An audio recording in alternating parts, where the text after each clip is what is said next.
Everyone that I followed for high conflict at some point reached what's known as a saturation point, which is kind of like hitting rock bottom, right? Where something happens where you suddenly start to question whether all of this conflict is actually worth the costs.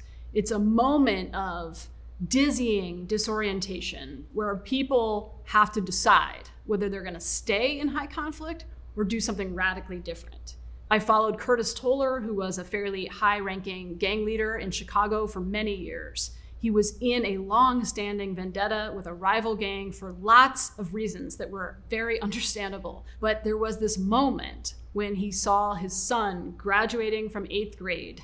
He started to really question, existentially, whether this conflict was still worth it. And this moment's really important because a lot of people hit a saturation point, but they have nowhere to go.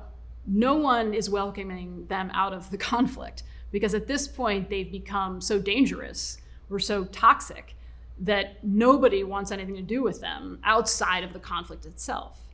In Curtis's case, thank God, he had somewhere to go. He literally was able to move across town so people in his organization couldn't find him so easily.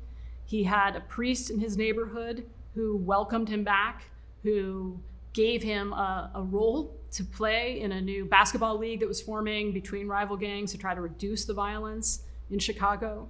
And he had his faith, which was Islam, which is something that he had over the years developed right alongside his conflict identity. And they were in constant conflict internally, right?